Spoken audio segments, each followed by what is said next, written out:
Hello friends, आज आपण हरभऱ्याच्या भाजीची चटणी बनवणार आहोत। त्यासाठीचं साहित्य आहे, 1 वाटी हरभऱ्याची भाजी घेतलेली आहे स्वच्छ धुवून, आणि अर्धी वाटी चिंचेचा कोळ घेतलेला आहे, आणि कच्चे शेंगदाणे घेतलेले अखंड, आणि थोडंसं लसण, आणि थोडे मिरच्या, आणि मीठ, आणि जिरे।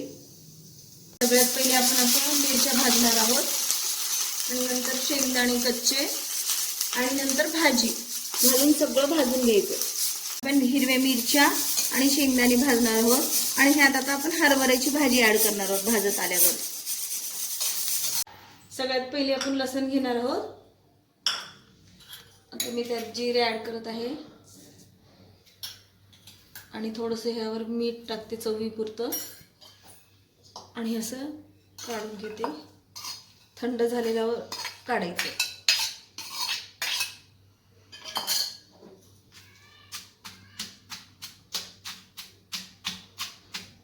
आता हे आपलं झालेलं आहे, जवळपास असं जाडसर वाटून घ्यायचं आहे।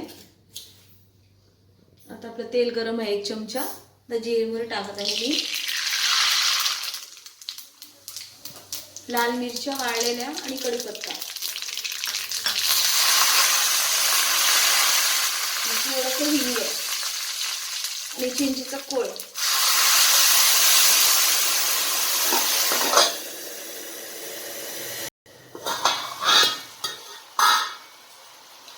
थोडंसं हळद टाकायचं, गॅस बंद करायचं।